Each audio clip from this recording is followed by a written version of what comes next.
Michelle, I want my life back. When can I leave my puppy home alone? Have you joined my Facebook group yet? We get great questions like this one all the time, and each question is really answered by a member of my team. The problem though is that this question is a little more complicated than a simple Facebook comment can address. So we're gonna go over it together here on our YouTube channel. Now the answer to this is on a spectrum. It's not healthy for a puppy to be alone before she's ready. And if you push her too far too fast and she's home alone and scared, you could create a lifelong challenge with independence and confidence and possible separation distress. However, if you stay home 24/7 with a puppy for weeks and months and never give her any alone time, you could actually create a lifelong issue or possible separation distress as well. So that sweet spot is in the middle. You're gonna wanna train her to feel comfortable being alone and then start to leave her alone as soon as she appears able to tolerate it without strong negative reactions. So let's talk about how to do that. Now, if you're bringing home an 8-week-old puppy or 10 weeks, you're gonna find that this puppy has needs, like a lot of needs. I mean, you have seen the sample schedule in the new puppy starter kit, right? That's my free digital kit with all kinds of potty training suggestions and socialization information and your first training game. That sample schedule might scare you just a little bit, but it does get easier, especially if you follow these training tips. So what I'm trying to say here is that puppy probably won't be ready for alone time for the first week or two of being home. Your puppy's never done it, so what makes you think it's gonna go well? When we try something for the very first time, it's not usually our best experience. And puppies are naturally social creatures, and your puppy has probably never been away from their mama and litter mates before either. So I want you to have some patience with your new puppy and approach this with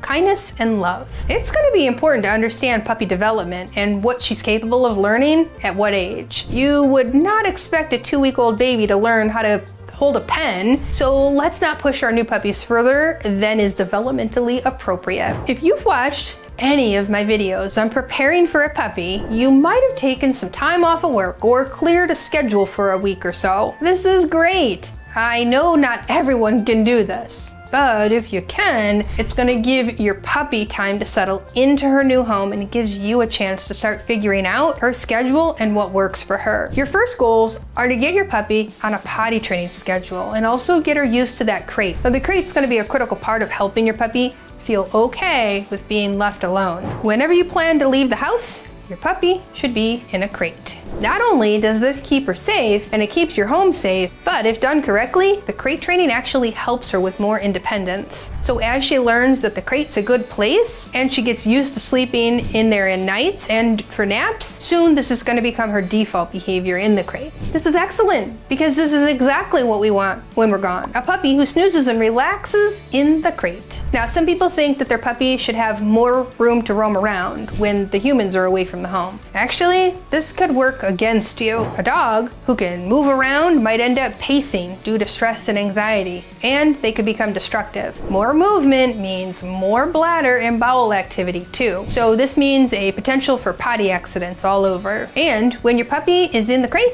she can't move around that much, so your dog has no choice but to just rest and relax. Don't take this concept too far though. We definitely want the crate big enough for your pup to sleep comfortably. And if your puppy isn't so keen on the crate right now, this is what you're gonna be working on first. I wanna make sure you have the right crate training tools to help her feel okay with being alone. So the most important tools I recommend are the Snuggle Puppy, the Adaptable Diffuser, the Calming Puppy Music, and the crate cover. And if you don't have any of those, I would strongly recommend that you get them. It'll help you and your puppy, and if you need more details on those, just check out this video for more info. Normally, the first alone time your puppy should experience is during naps. If the crate's near you when you're sleeping at night, that's an okay arrangement, but we don't suggest that your puppy should nap near you. Now, I know a lot of us are enjoying working from home, and our dogs love that we're home too, but that should not mean that you are next to your puppy all the time. You can't sustain that kind of companionship for a lifetime. So I want you to start practicing safe and comfortable alone time during your puppy's naps. Now, some puppies struggle with naps more than others. It's actually very common for puppies to do okay at night in the crate, but then fuss and whine about sleeping in it during the day. This is usually due to the human being nearby and quiet during the night. But during the day, there's a lot more going on and the puppy wants to be a part of it. That crate training is going to teach her that she doesn't have have to be a part of everything happening in your household, and that she can simply relax and sleep because it's nap time. The crate cover really helps in situations like this because it does block out the stimuli that could keep her awake. Almost every puppy I've had or heard does better with the crate covered. Now, there are a few very unique little unicorn puppies who seem to like the cover off. So try covering it first, along with other suggestions that I'm giving you today. And when your puppy first comes home, I don't recommend leaving the house during the nap time just yet. You want to build up to that. She's probably not taking consistent naps just yet anyway, and her potty training is pretty dependent on you getting her out to prevent those accidents. So stick pretty close to home and make sure you can hear her if she fusses. I do recommend a pet camera so you can keep an eye on her without disturbing her. The pet camera allows you to set her up for napping in a different room, which is one baby step closer to independence. And once you start to see more consistency with how long she can nap, you can start to leave the house during those nap times. Now, you might simply go to the mail, or go wash your car, or sit on the porch and have lunch, or maybe go grab a Starbucks. Since she's still very young, she might still be unpredictable. So until you're seeing really consistent napping, don't go very far. Now, this next part is really important. We don't want her to have a scary experience alone. That's why you need to stay pretty close at first, so that you can get her out if she wakes up unexpectedly. If she wakes up, you can just wait a few moments to go see if she puts herself back to sleep. But in general, don't let your puppy cry in the crate longer than 10 minutes before you intervene. You'll then help her get back to sleep or move on to another activity once you get her out. So just to recap here, step 1, you're helping her settle into your home and begin using the crate for all sleeps. Step 2, that's the part where you leave the house or at least leave the room when she's napping, but you stay pretty close so that you can get her up and out of the crate if she wakes up. And once those 2 steps are going really well, then it's time for step 3, which is start to leave her alone during awake periods. Inevitably, at some point in your life,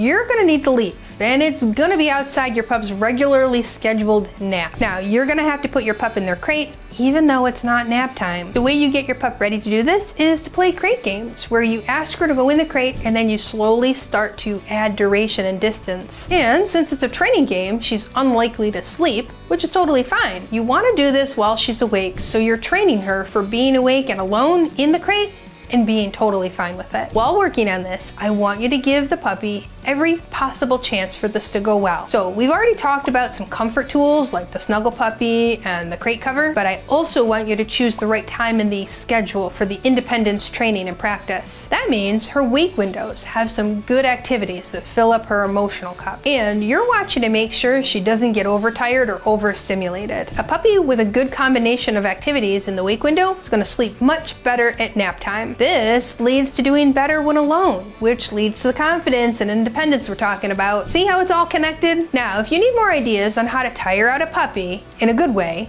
but not in a bad way, this video has some great tips for you. And if you aren't sure what activities should be in her wake window, I want you to go back to that sample schedule we talked about. It's provided in the new puppy starter kit. And if you need some sample schedules for an older dog, they're in our online training program, along with important information about how much sleep she needs and how long she should be awake before she should get another nap. For the first few weeks with your new puppy, you might need a pet sitter if you need to go somewhere. That's one of the professionals we suggest you line up even before your puppy comes home, which is covered more in detail in this video. Now, a sitter is actually a great way for your puppy to build some independence away from you if she isn't ready to be alone just yet. Helping her get used to new people is good independence training. Just make sure your sitters also understand not to let your puppy have any scary or panicked alone time in the crate. I know hiring a pet sitter might not have been part of your puppy prep, but this isn't forever. Most of the time, if you're consistent about crate training and you start working on independence when she's settled in, you won't need more than a few weeks of a pet sitter before your puppy's gonna be ready to be alone for short periods, as her bladder allows. Now, the single most important thing you can do is help her have a safe, comfortable experience in that crate. So I want you to make sure that you're paying close attention to your unique dog. Some dogs take to the crate very easily, and within a few days, they're snoozing comfortably in there. Other dogs really struggle with separation due to genetics, breed traits, lack of positive socialization, or even a traumatic experience when they were younger. I want you to know your dog's threshold for being relaxed and alone and hold practice sessions to extend it gradually without undue stress. So during this process, I just want you to try to have a lot of patience and remember the age of your dog. She may appear older than she is because she can run, jump, and play, but her little brain is really very much like a newborn baby. And we all know how needy newborn babies are. So I want you to take this process at a pace that works for your puppy. She may not conform to your back to work schedule, which is why a pet sitter can really make this process work better for both of you. And if you're not sure how to find one or what to look for in a pet sitter, I've done that research for you and put it all together in this video for you. This is the next one I want you to watch. And if you have any questions or you want to get more details on the course where we explain crate training games and how to recognize puppy panic, just comment course below and we'll share a link so you can learn more. All right, this is Michelle, your favorite online puppy trainer, giving you hope that you can someday resume your pre-puppy lifestyle.